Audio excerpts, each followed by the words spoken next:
Merci Madame la Présidente. Chers collègues, Monsieur le Président, le contexte actuel du secteur d'énergie, et au Sénat on le sait bien, et bien sûr que, évidemment, vous le savez vous aussi, est animé ces temps-ci et les équilibres existants sont bouleversés. Ainsi, votre regard en tant que président de la SN, une autorité administrative indépendante, nous est utile pour prendre du recul sur ces changements et les traiter efficacement. Je souhaiterais donc connaître votre analyse sur quelques thématiques. Tout d'abord, à la fin de l'année 2020, le groupe Engie a annoncé la mise en vente de sa filiale Endel, qui est spécialisée dans la maintenance industrielle, notamment dans les centrales nucléaires du EDF. Et le calendrier de la cession n'est pas encore défini, mais il semblerait que cette entreprise soit prochainement entièrement privatisée. Quel regard portez-vous sur la privatisation des entreprises de maintenance intervenant particulièrement dans les centrales nucléaires? Est-ce que ces mouvements comportent des risques? Ensuite, deux questions très simples et rapides. Que pensez-vous des premières annonces sur le projet Hercule? Quels pourraient être les risques d'un démantèlement d'EDF pour l'entretien des centrales nucléaires? Et les pompiers de Seine-Maritime, une dernière question rapide, ont dû intervenir à la centrale nucléaire de Paluel en ce lundi de Pâques sur un transformateur qui avait pris feu. Ils sont venus soutenir les équipes internes d'intervention présentes sur le site.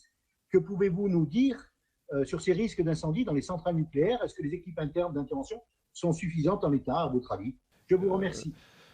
Est-ce que les restructurations au sein des groupes industriels français pourraient conduire à fragiliser la filière? Vous avez parlé, je crois, d'Endel. Je parle du sénateur Tissot qui est en ligne.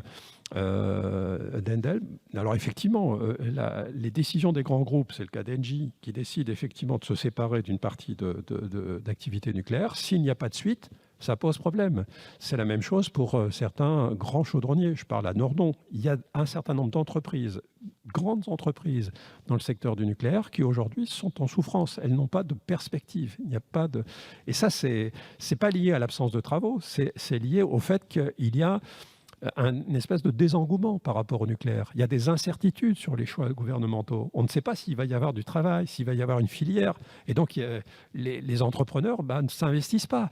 Donc, effectivement, cette période d'incertitude, elle est néfaste en ce qui concerne la constitution du tissu industriel. La compétence, on peut l'acquérir, mais il faut des perspectives. Aucun entrepreneur n'est un entrepreneur qui s'engagera sans visibilité, sans capacité d'ailleurs de gagner de l'argent. Il faut le dire. Je suis désolé, je suis le président de la SN, mais je le dis.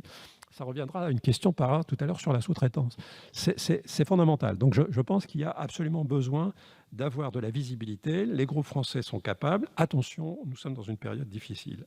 Le projet Hercule, est-ce qu'il y a un risque pour le nucléaire? Moi, je n'ai pas d'opinion sur le projet Hercule. Je n'ai pas à en avoir, d'ailleurs. Donc je n'ai pas d'opinion sur le projet Hercule. Moi, ma seule préoccupation, quels que soient les projets d'organisation, de réorganisation, c'est que les capacités financières et techniques soient préservées. C'est fondamental. Ça, c'est notre mission, d'évaluer les capacités financières et techniques. Et c'est indépendant, en fait, de l'appartenance de l'entreprise à tel ou tel groupe ou de son capital. On peut dire qu'une entreprise publique, on peut penser qu'une entreprise publique est peut-être moins soumise à l'obligation de rentabilité faite par le marché. C'est vrai. Mais si l'État, en tant qu'actionnaire principal ou exclusif, n'a pas les moyens financiers pour assurer l'avenir de l'entreprise, pour lui permettre d'avoir les capacités financières pour pouvoir réaliser les grandes opérations qui sont devant elle, ce n'est pas forcément très simple. Donc je dis attention, il n'y a pas de modèle unique. Ce qui est important, quel que soit le statut, c'est que les capacités techniques et financières soient présentes. Mesdames, Messieurs les sénateurs, oui, quelques mots sur la question relative à l'incendie. C'est effectivement un risque important sur les installations nucléaires comme sur toute installation industrielle. Pour vous donner un ordre de grandeur, il y a en moyenne un départ de feu, pas forcément un incendie développé, mais un départ de feu par réacteur et par an. Donc il y a des améliorations dans le cadre des 4e réexamens de sûreté qui vont être apportés en termes de conception. Donc ça recouvre finalement beaucoup l'aspect prévention des incendies.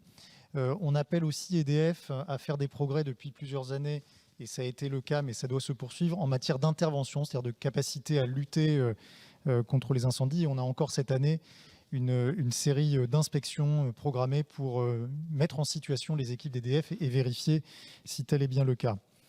Il y aura également, et ça montre d'ailleurs l'importance du sujet, dans les prochaines années, un exercice à l'échelle européenne, une vérification à l'échelle européenne, dans le cadre d'une revue par les pairs, en fait, des mesures qui sont prises sur l'ensemble des centrales nucléaires européennes pour justement prévenir et lutter contre les risques d'incendie. Et du coup,